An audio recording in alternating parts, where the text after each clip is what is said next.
Hello learners, आज हम देखेंगे कि पोटेंशियोमीटर की हेल्प से हम कैसे किसी सेल का इंटरनल रेजिस्टेंस यानी कि आंतरिक प्रतिरोध को निकालते हैं। तो आइए स्टार्ट करते हैं आज का टॉपिक। सबसे पहले हम पोटेंशियोमीटर का वायर ड्रॉ कर लेते हैं।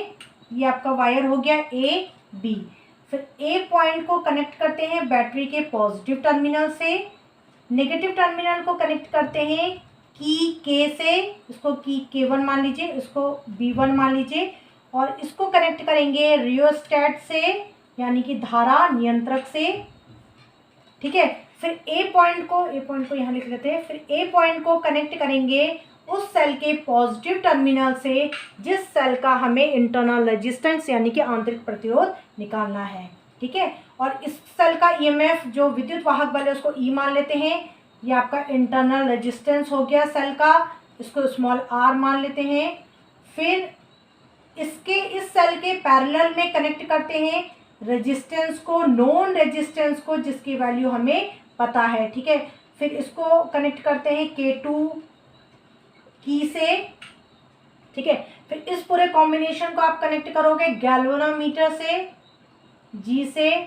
फिर इस गैल्वेनोमीटर को भी कनेक्ट करेंगे हम जॉकी जे से। ठीक है, तो बुक में जो ये आर है इसकी जगह रेजिस्टेंस बॉक्स बना है, प्रतिरोध बॉक्स बना है, तो उससे कोई फर्क नहीं पड़ता है, क्योंकि वहाँ भी जो हम प्रतिरोध ले रहे हैं, जो रेजिस्टेंस हम ले रहे हैं रेजिस्टेंस बॉक्स से, तो उसकी वैल्यू हमें नोन है, उसकी वैल्यू हमें पता है। यहाँ भी जो हम आर ले रहे हैं वो उसकी वैल्यू हमें पता है। तो कहने का मतलब ये है कि आप यहाँ जो रेजिस्टेंस लोगे उसकी वैल्यू आपको पता होनी चाहिए। ठीक है, फिर इसको इस फिगर, ये आपका सर्किट हो गया। इस सर्किट को थोड़ा लिख लीजिए, इसके बारे में लिखिए। देखिए, चित्रानुसार परिपथ को जोड़ लेते हैं।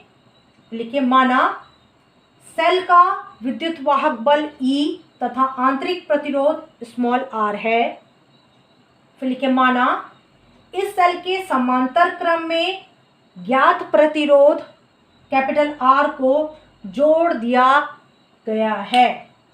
ठीक है, फिर देखिए अभी कैसे हम आंतरिक प्रतिरोध यानी कैसे हम इंटरनल रेजिस्टेंस को निकालेंगे। उसके लिए हम क्या करेंगे, सबसे पहले ये जो की K1 है इसमें हम प्लग लगाएंगे।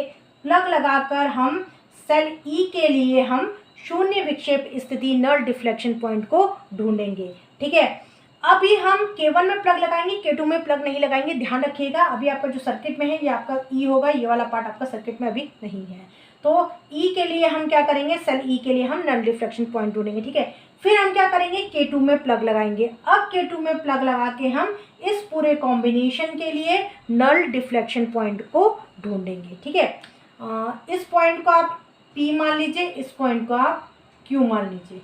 फिर लिखिए, इस तरीके से लिखिए इसको। सेल E के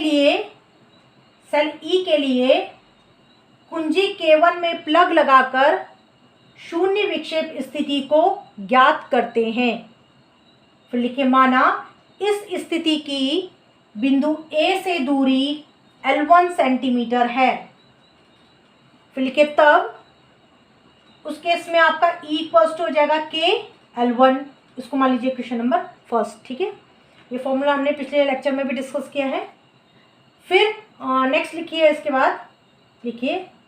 इसके बाद कुंजी K2 में प्लग लगाकर शून्य विक्षेप स्थिति ज्ञात करते हैं। माना इस स्थिति की बिंदु A से दूरी L2 सेंटीमीटर है। L2 सेंटीमीटर वो दूरी है जो जिस पॉइंट में आपको नल डिफ्लेक्शन पॉइंट मिल रहा है, यानी कि शून्य विक्षेप स्थिति मिल रही है। किसके लिए, इस पूरे कॉम्बिनेशन के लिए। ठीक है, तो ये आपका KL2 इक्वल्स टू हो जाएगा किसके, VP माइनस VQK। देखिए, अब हम ऐसा क्यों लिख रहे हैं, जो अगर आपको इस कॉम्बिनेशन के लिए नल डिफ्लेक्शन पॉइंट अगर आपको मिल रहा है तो उस केस में A पॉइंट की और उस पॉइंट की, जिस पॉइंट पे आपको नल डिफ्लेक्शन पॉइंट मिल रहा है, तो उसके बीच की जो दूरी है वो आपकी L2 थी। तो उन दोनों पॉइंट्स के बीच में जो पोटेंशियल डिफरेंस हो गया वो आपका KL2 हो गया। ये पोटेंशियल डिफरेंस, सपोज ये कोई पॉइंट है, मान लेते हैं N कोई पॉइंट है, इसको लिखिएगा नहीं, मैं आपको समझाने के लिए लिखा रही हूँ। सपोज कोई N पॉइंट है, जिसकी दूरी यहाँ से L2 सेंटीमीटर पे है, और यहाँ पर आपको क्या मिल रहा है, इस पूरे कॉम्बिनेशन के लिए नल डिफ्लेक्शन मिल रहा है। ठीक है, तो A और N के बीच में जो पोटेंशियल डिफरेंस हो गया वो KL2 हो गया। ये बराबर होगा आपके P और Q के पोटेंशियल डिफरेंस के बराबर होगा। ठीक है, तो potential difference between P and Q आपका बराबर हो जाएगा KL2 के। इसको मत लिखेगा, ये आपको समझाने के लिए था। ठीक है, और ये जो पोटेंशियल डिफरेंस है Vp माइनस VQ, ये भी आपके बराबर हो जाएगा E माइनस आई आर के।